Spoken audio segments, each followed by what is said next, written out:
Please welcome ECC Executive Board Member Brandon Mawbill.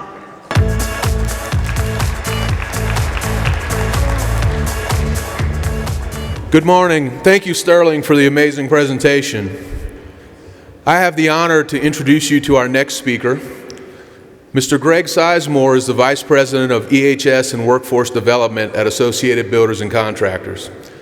Before joining ABC, Greg served in the industry for Zachry and BE&K Group. Greg's been a friend of mine for about 15 years, and I can tell you I have never met a person with more passion for the construction worker, for their health, for their safety, and for their development. And Greg is also the Vice Chair of the Construction Industry Alliance for Suicide Prevention, and it's wearing that hat today that he's going to talk to us about mental health and the suicide epidemic in our industry. Earlier this year, I was able to take a suicide prevention training put on by Greg's staff in Dallas. And when I went home, I told my kids and my wife about the training, and I showed them the cool, squishy, hard hat stress balls with the 988 suicide prevention phone number. And 2 weeks later, my 12-year-old daughter came and said, "Dad, I told my friends about 988, and one of them called it because she was contemplating suicide, and she was able to get some help. And she's in counseling now. She's doing much better." So what I'm telling you is what you'll hear in the next 20 minutes has life-saving potential. So please take some notes, take something back to your companies, and please help me welcome Mr. Greg Sizemore.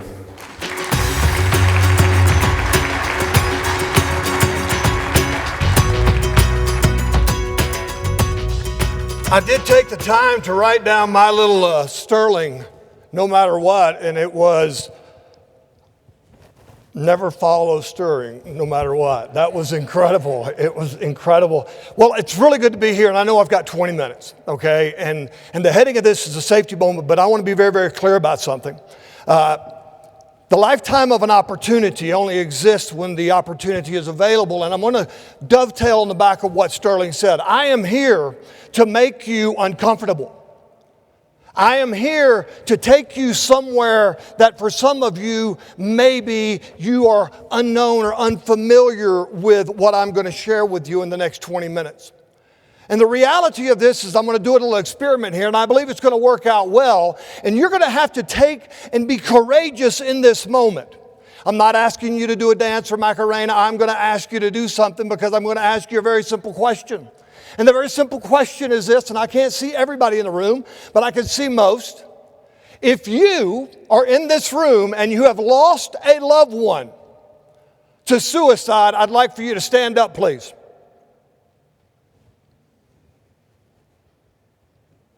Don't be afraid. If you are in this room and you know someone that has lost a loved one to suicide, I'd want you to stand up, please. Now take a look around the room. Not so you can see who's standing, but I want to push something down. The narrative is this. It is all around us. You may be seated. Again, thank you for having me. When you begin to think about our job sites, the modern job sites of every day, I'm going to look for, where's April? April, where you at? I had a bagel with you this morning if you're in the room. If she's not, I'm going to call her out when she gets back. Under the hard hat simply means this. We do an incredible job at preparing our craft workers and putting them into bubble wrap that is required to do their job safely.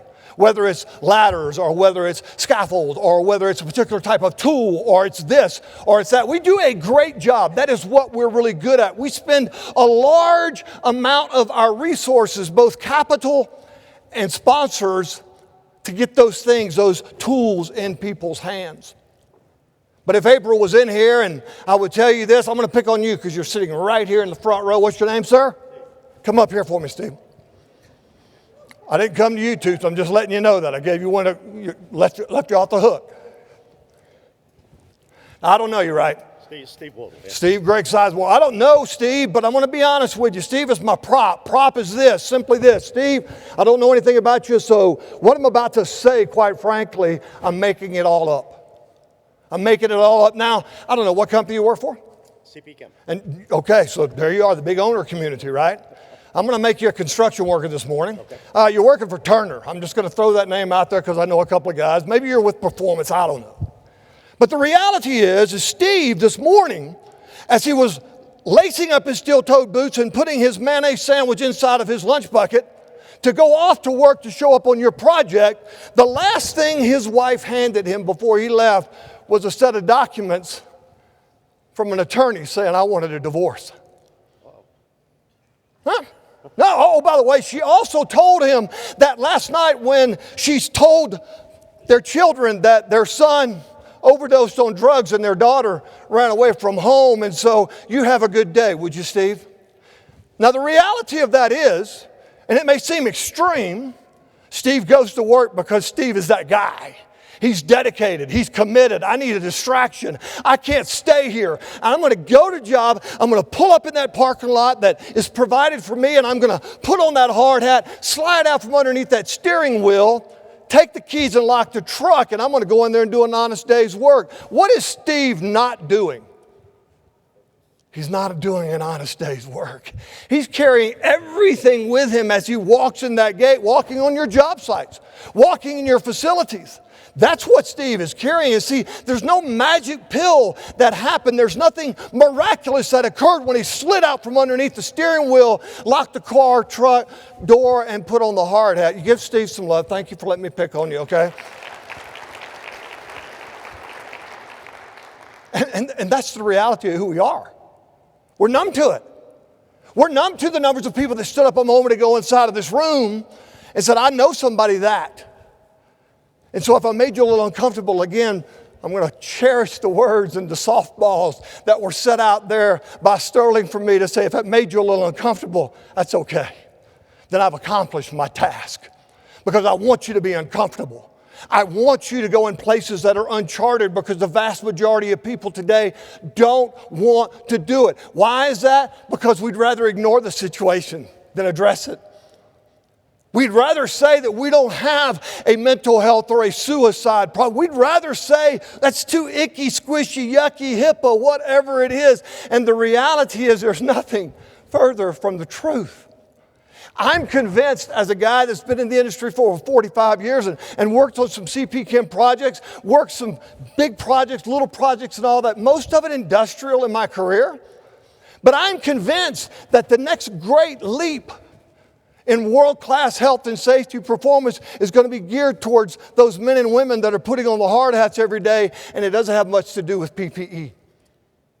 You're not going to regulate that stuff out. Let me be very clear when I say that. I know CP Chem, I know Turner, I know Performance, I know others that have invited me here. OSHA's the basement. Do y'all agree or disagree with that statement? If you're keeping up with OSHA standards, you're just doing what you have to do. You're just checking the box. The vast majority of the contractors in this room, the vast majority of the construction users in this room are performing exceptionally above those basement standards. Do you agree or disagree with that statement? I see Steve, okay? How about the rest of y'all? Do y'all agree or are y'all just kind of like, well, whatever? The reality is we are. And if we're really going to make a difference, we're going to have to really focus on the men and women that are doing the job for us. And it doesn't matter whether you're a construction worker or a corporate worker in a cube or on a scaffold. It doesn't matter whether you drive a Mercedes or a Volkswagen. It doesn't matter because it's affecting everybody. This piece of data on the screen right now rattled me to my core in 2018. Now think about this for a second. This is from the CDC. In 2018, across all construction sectors in America, there were 1,008 human beings that went to work that morning that didn't go home that night. Yet that same year, there were 5,242 suicides by those that work in the construction industry. That rattled me to my core. We got a problem, Greg. We got something going on here. There's a big challenge that we need. And when we started to look at this data, it was an incredible thing to find out that others were looking at it, going, what the heck is going on now? Would you agree or disagree with this statement? There are inherent dangers that we try to engineer out or process out in the construction industry. Do you agree or disagree with that statement? We try to engineer those things out, prevention through design, whatever, okay? But at the end of the day, I don't want to give you the impression these are happening on job sites. It's happening where they have access to lethal means. It's happening out there in the industry in a very, very specific way or place or shape. When you begin to think about these things, I want you to also understand that it goes from the C-suite to the concrete. This isn't just your laborers. Just isn't your lowest paid people on the job site. It's about C-suite. I was telling them this morning, a couple of us I sat and had breakfast with. I've had 6 suicides personally that have been affected across our contractor members that Associated Builders and Contractors. 6 of them. And one of the latest was this. California, just outside of San Diego. A young man, project superintendent, project manager, general field superintendent in that particular organization is all about the same. Building a high-rise apartment community. Goes into the job site, gets all the subcontractors straightened out that morning. Gets them all lined out, gets his crews working. Everybody's good about 45 minutes into the day. And then he goes missing and he goes out into the parking lot and they hear a rifle shot and can't figure out what it is. He's sitting in the cab of his pickup truck and took his own life. He's a superintendent. Yet I also had a 20-year-old apprentice in a training center in Albuquerque, New Mexico that showed up for his practical exams. You guys know NCCER. Showed up on a Saturday to do his practicals, but didn't show up for work on Monday because he died by suicide. Now, we can ignore it, and we can say we don't have a problem, but at the end of the day, we do have a problem. And I hope that the message today in the last 10 minutes I've got is something to give you some encouragement. You may ask, why is it an issue in the construction industry? I call it the Trident effect. This is not scientific. This is Greg, okay? Very specifically, it's this. Number 1, we are an aged population. Do you agree? Construction workers, construction folks, we're an aged population. Okay, I'm not the only one that's 60 plus. The vast majority of the construction workers in America today are between the ages of 42 to 45 years old. You know what the highest suicide rate in America is today? 47-year-old males. Number 1, we're an aged population. And we're asking people to do more with less. Why? Because we haven't kept the front door open near as good as we've kept the back door open for people to leave it. And the idea of this individual coming into our industry and having to work these longer projects, because God bless CPK, I'm going to pick on you, Steve, just for a second, okay? They want it now. They don't want it when you can get to, I got to have it here. And as a result of that, we're going to put a little more pressure. We're going to put a little more time. We're going to do a little bit more of this so we can make that client happy. We're to get that where we're supposed to be. And we do that, but that 47-year-old kid is just like, or man, I call them kid because they're 20 years older, younger than me. But the idea is we're an aged population. There's things that I can do at 63, not near as good as I used to do when I was 23 out there, starting my career with BE&K Construction Company, digging a ditch in Pensacola, Florida. I was bulletproof back then, man. Nobody could tell me anything. I had more than I had it, man. I was a rock star. I was bulletproof. But at 63, I understand. At 47, shoot, at 36, I knew that I can't do what I used to do. And as a result of that, you start coping. Coping, not necessarily always being an illegal drug. It can be a very legal drug. You ever seen somebody walk onto one of your job sites with their dinner bucket full of about 6 monsters just to make it through the day? That tells you a little bit about something last night. Coping is a big deal out there for our industry.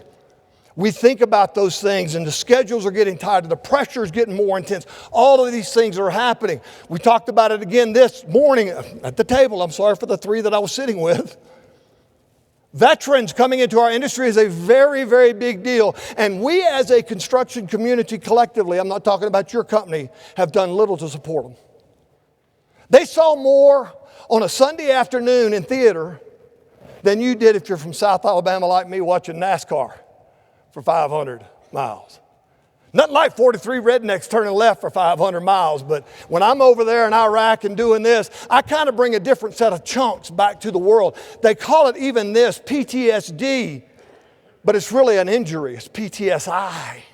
Now, they don't want American flags on their hats. They don't want to be treated special. What they want to be done is just know that you've got a caring culture that says, you know what, I understand where you came from. I understand what you're up against. Hey, we've got some things in place to help you out, whether it be peer groups, EAP programs, or what have you.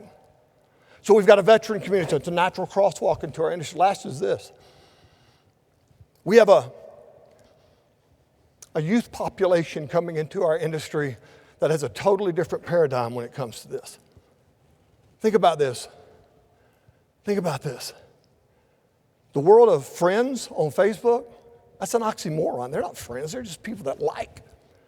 Bullying, now they did it to me in the 70s. They probably did it to you in the 80s, 90s, whenever you came through the industry. Doesn't make it right.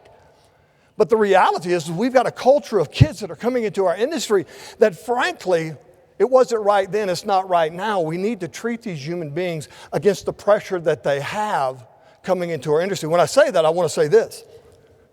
Do you understand that on TikTok, if you have a profile that indicates you're a female, within 1.5 seconds on that platform, you are shown advertising or directed to somewhere that talks about body imaging for women. Did you know that in 2020, there were seven suicides posted on the TikTok platform, 5 of which all the way through to the end? The most heinous one was a young man sat there with his phone while his buddy stood in the middle of a railroad track and got hit by a train. Now that may shock you, but that's what the children of today are seeing on these multimedia platforms that many of us have swore off.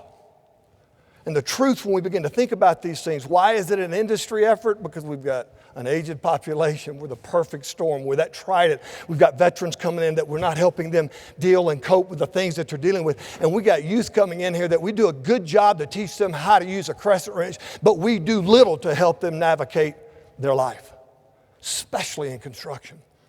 And so when we begin to think about these things, I want you to understand that as much as we focus on the PPE of the world, as much as we focus on engineering out these issues and opportunities that could affect somebody's life, we need to put that same energy to address the wellness of our employees on our job sites.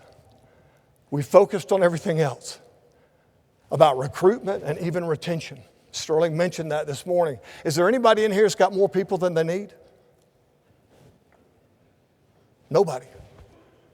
And the reality is if we're going to retain people, we need to give them the products that are going to help us stay with our company. You want to differentiate yourself in the marketplace? Be a caring culture. Be that organization that's going to step out there. We focused on these things and it's time for us to do. And if you say you don't know how to get started, I got the answers for you. Don't worry. Okay? I'm not going to come up here and preach at you and stomp on your toes, even though my dad's a Southern Baptist pastor. Okay? And tell you about these things. I'm going to tell you there's 2 solutions that you've got there. One, you can begin to think about if you're part of our association, and this is not an infomercial, it's on the outside of our website. Go to abc.org and download that Total Human Health Toolkit. That is something that we created to help organizations have the conversations around the 4 elements of a human being, which is the body, the mind, the soul, and the heart. Everybody brings that to work every day. Do we check it? Do we check it? It's on the outside of our website. I tell you, abc.org, go to our safety tab. You can download it and do with it what you want to. Safety and health in our industry, as far as ABC is concerned, is not proprietary. If I've got the secret sauce for something, I'm going to share it willingly because it's the right thing to do. And when we begin to think about these things, there's a QR code if you need to do it. I don't know how the magic works, but it's kind of awesome, okay?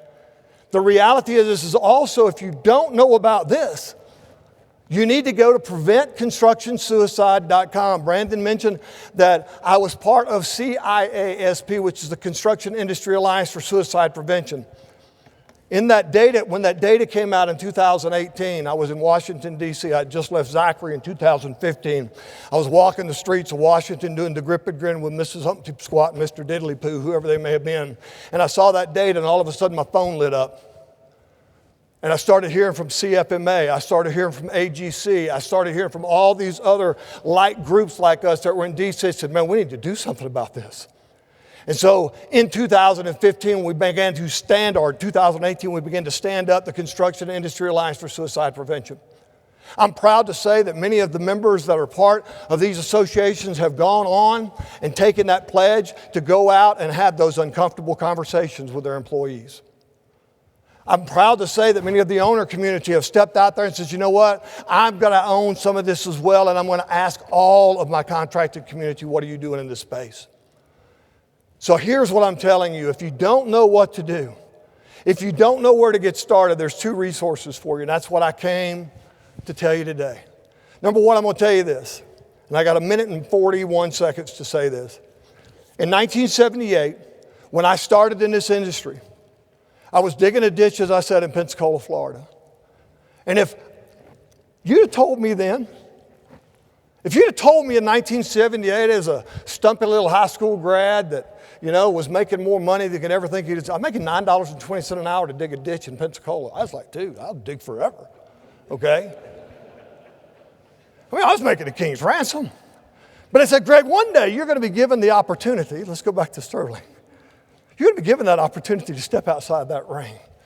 And you're going to be able to talk about the men and women that you love so much. And I tell you, I love our construction industry because I believe we're the greatest doggone industry on the planet, bar none. You can't do anything in America today without a construction worker doing something first. I say that we are the people that build the spaces that allow heroes to be heroes. Whether we're manufacturing something into little white pellets that makes a Coca-Cola bottle, or whether we're putting something in a pump that you can put in your car, or whether you're building a high-rise in downtown, I'm telling you this. We are the greatest industry, and you, as the construction users, are the greatest users of the construction industry. But if you'd have told me in 1978, I'd be standing here today, I'd have said, you're a boneheaded crack addict. There ain't no way this is going to happen. But that's the beauty of our industry. And that whole leading people forward and pulling people up, that's the right thing to do. I invite you to look at these websites, take that uncomfortable step. There's toolbox talks out there. What? Yeah, there's toolbox talks out there on mental health, suicide prevention. You'll be amazed what you'll learn.